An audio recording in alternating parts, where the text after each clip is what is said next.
شهر رمضان الذي أنزل فيه القرآن هدى للناس وبينات من الهدى والفرقان فمن شهد منكم الشهر فليصمه. الحمد لله رب العالمين. اللهم صل على سيدنا ونبينا مولانا محمد وعلى آله وأصحابه أجمعين.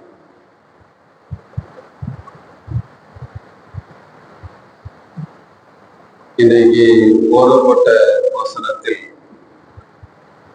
நாம் எல்லோரும் பெரும்பாலும் துவாக்களில் பயன்படுத்துகிற ஒரு துவா, ரப்பனா வலம்னா அன்ஃபுஸனா வஇன் லம் தக்ஃபிர் லனா வ தர்ஹம்னா லனகூனன்ன மினல் காசிரீன்.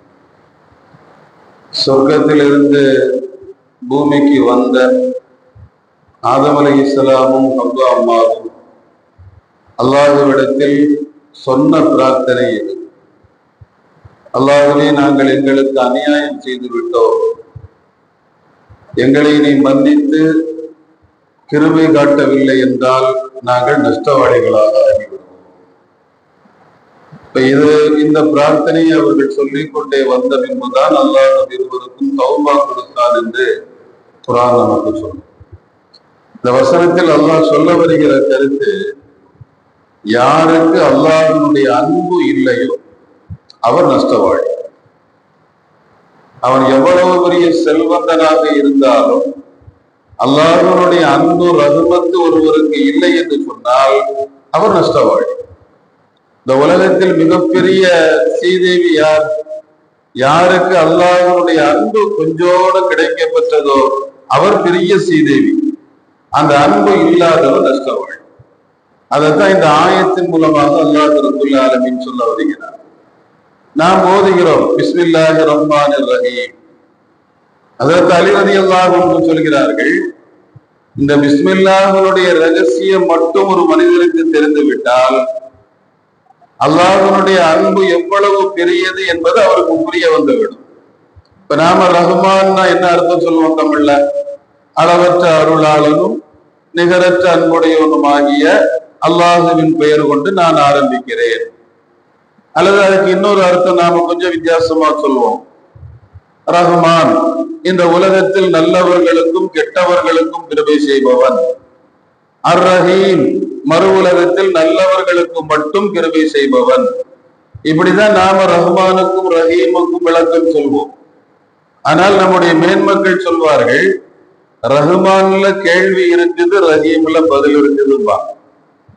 ரஹ்மான்ல மண் இருக்குது, கேள்வி இருக்குது, அந்த கேள்விக்கான பதில் அல்லாஹ் ரஹீம்ல வச்சிருக்கிறான். அல்லாஹ்வினுடைய அன்பை விவரிக்கக்கூடிய மேன்மக்கள் ரஹீம் என்கிற வார்த்தைக்கு விளக்கம் சொல்கிற போது ஒரு அற்புதமான விளக்கத்தை நமக்கு தருவார்கள். ரஹீம்னா யாரு? நியதிகளை மீறி கிருபை செய்யக்கூடியவன். நியதிகளை மீறி கிருபை செய்யக்கூடியவன். நியதின்னு ஒண்ணு இருக்கு இல்லையா, வரம்புன்னு ஒண்ணு இருக்கும். இப்ப நாம நமக்குன்னு ஒரு வரம்பு வச்சிருப்போம். ஒரு மாசத்துக்கு இவ்வளவுதான் செலவு செய்யணும் அப்படின்னு நாம ஒரு நியதி வரம்பு வச்சிருப்போம்.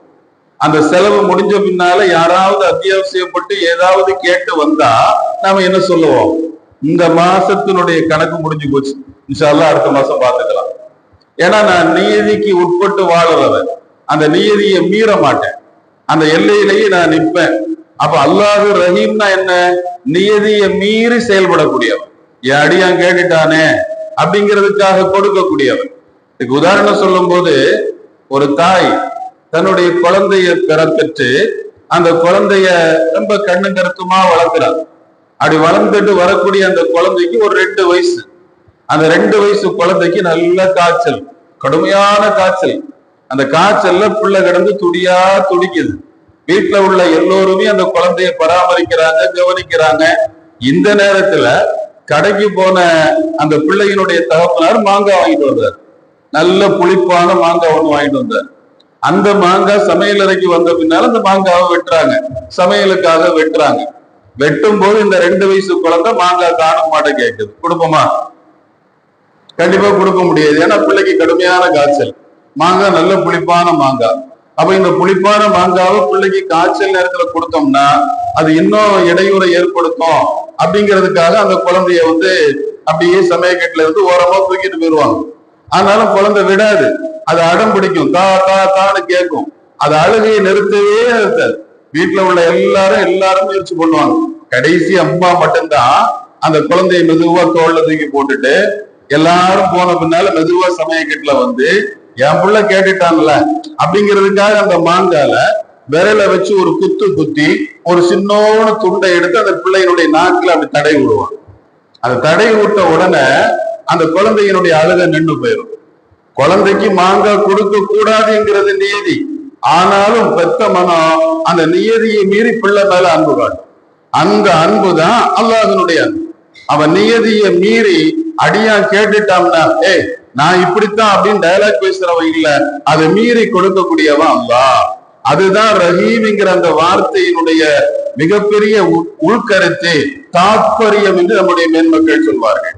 இப்ப நாம இருக்கிறோம், உலகத்தில் இருக்கிற எல்லா மனிதர்களும் நம்முடைய உடம்புல 2 பேர் உண்டு, அப்படிதானே? ஒரு மலக்கு உண்டு, இன்னொரு ஆள் யாரு? தைரியமா சொல்லுங்க, எல்லாருக்கும் இருக்கும். யாரா இருந்தாலும் சரி, ஒரு மலக்கு வேணும், ஒரு சைத்தான் வேணும்.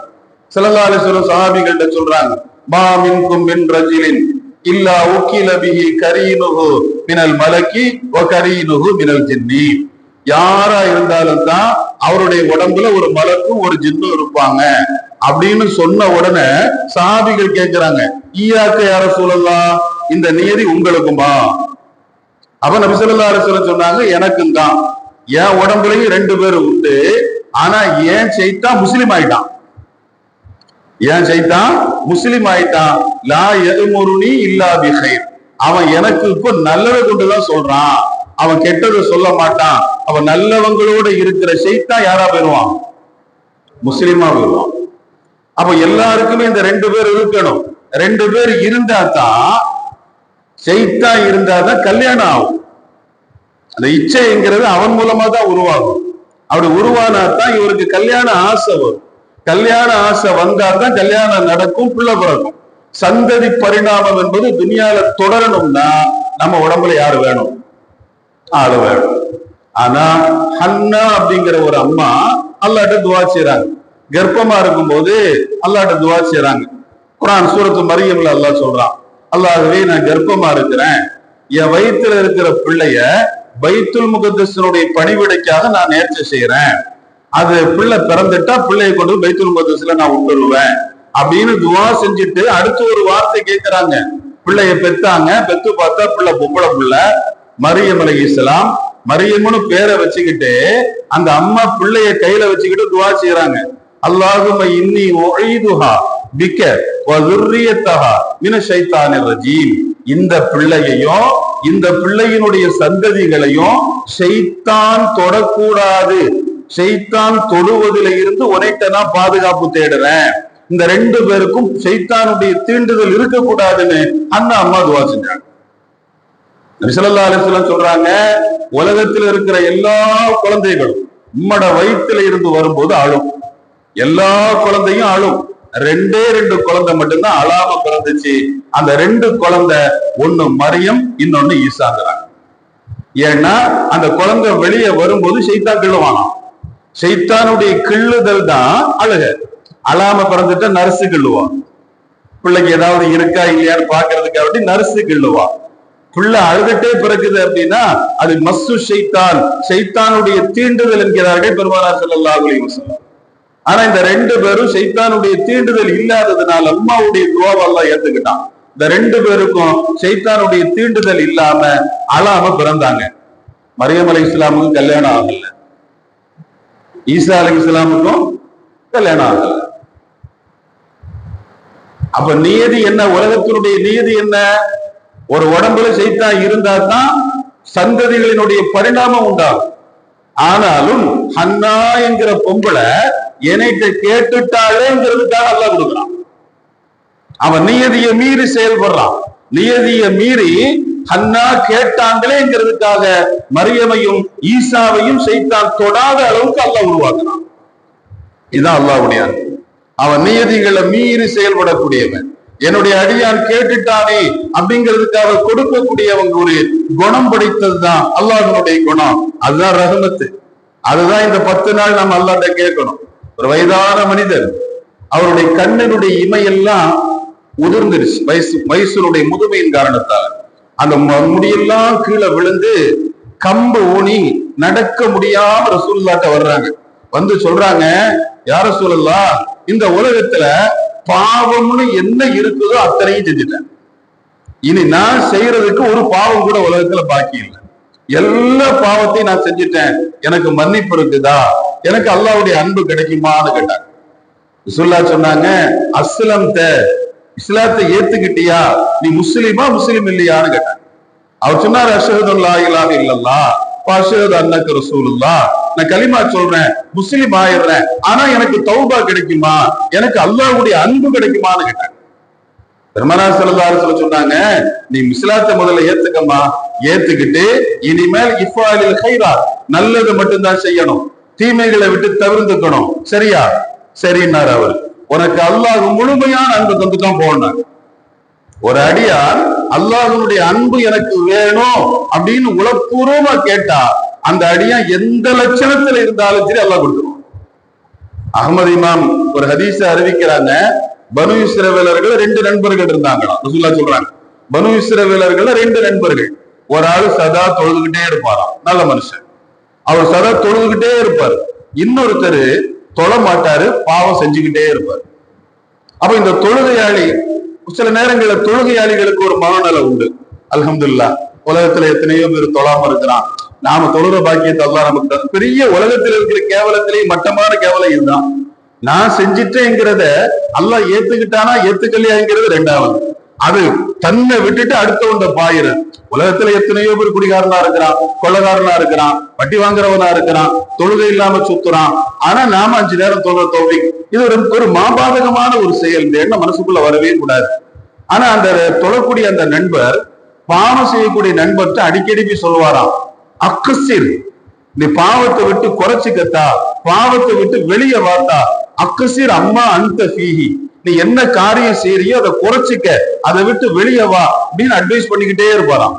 ஒரு நாள் கடுப்பாயி அந்த பாவம் செய்யற நண்பன் சொன்னானா, கல்லி நீ ஒரு ரப்பி, போடா, உன் வேலையை பார்த்துட்டு இப்போ நானாச்சு ஏன் ரப்பாச்சு, என்னையும் ஏன் அல்லாவையும் நீ விட்டுரு, நீ போ.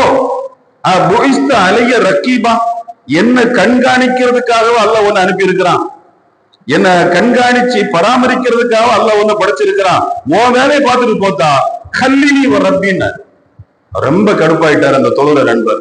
உடனே சொன்னாரா, அல்லாஹ் மேல சத்தியமா சொல்றேன்டா, அல்லாஹ் உனக்கு அன்பே ரஹமத்தை தரமாட்டான், உன்னை சொர்க்கத்துக்குள்ள புகுத்தவே மாட்டான், நீ நரகத்துக்கு தான் போவ, நாசமா போவ, அல்லாஹ்வுடைய அன்பு உனக்கு கிடைக்காதுன்னா. அல்லாஹ் ஒரு மலக்க கூப்பிட்டான், போய் 2 பேருடைய ரூகையும் பிடினான். 2 பேருடைய ரூகையும் பிடினான். 2 பேருடைய ரூகையும் அந்த மலக்கு பிடிச்சிட்டாரு. 2 பேரும் அல்லாஹ்ட்ட வந்துட்டாங்க. வந்த உடனே அல்லாஹ் சொல்றான், இந்த பாவம் செஞ்ச மனுஷனை பார்த்து அல்லாஹ் சொல்றான், போ சொர்க்கம் போகலாம், போ சொர்க்கத்துக்கு போ, ஃபதுகுலில் ஜன்னத்த பி ரஹ்மதி, என்னுடைய அன்பு கொண்டு நீ சொர்க்கம் போ. ஏன்னா இவன் அமல் கொண்டு சொர்க்கம் போகலான்னு நினைச்சான், நீ அன்பு கொண்டு சொர்க்கம் போகலான்னு நினைக்கிற. அன்பு கொண்டுதான் சொர்க்கம் போக முடியும், அதனால நீ சொர்க்கம் போ. இந்த உழுந்து தொழுதன்ல, அவனை கூப்பிட்டு நரகத்துக்கு போனான். நரகத்துக்கு போனச்சனோன்னு அவன் கேட்டான், அல்லாஹ் நான் சதா தொழுத வந்தானே, நீ தொழுத, ஆனா என்ன சொன்ன, என்னுடைய அன்பு அவனுக்கு கிடைக்காதுன்னு நீ சொன்ன. நான் என்ன கட்சியா நடத்துறேன், அடுத்தவனுடைய ரெக்கமெண்டேஷன் அன்பு கொடுக்க? என்னுடைய அன்பு எனக்கு கிடைக்கும், அவனுக்கு கிடைக்கும் நீ சொல்லணும். என்னுடைய அன்பு அவனுக்கு கிடைக்காதுன்னு நீ சொன்னல, இப்ப நான் அவனுக்கு என்னுடைய அன்பை கொடுத்திருக்கிறேன்.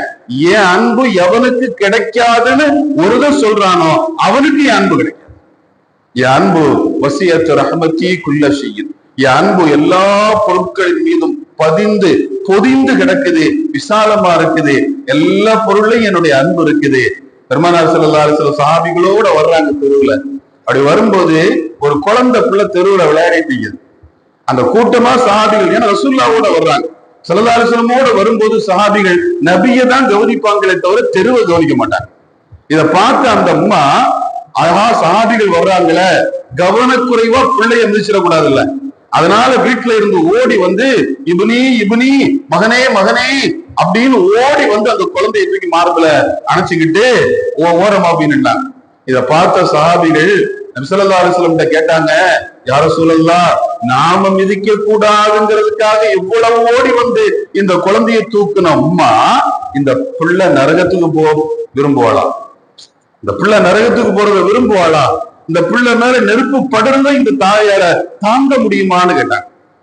நேரத்தை பயன்படுத்தின பெருமானார் ஸல்லல்லாஹு அலைஹி வஸல்லம் சொன்னாங்க, அல்லாஹ்வும் அப்படித்தான், அவனுடைய நேசர்கள் நரகம் செல்வது அவனுக்கு விருப்பம் இல்லாத காரியம். இந்த தாய் தன்னுடைய குழந்தை மேல நெருப்பு படக்கூடாதுன்னு நினைக்கிறத விட இந்த உம்மத்துல இருக்கிற ஒரு மூமின் நரகத்திற்கு போகக்கூடாது அவன் நினைக்கிறத விட அல்லாஹ் நினைக்கிறான்.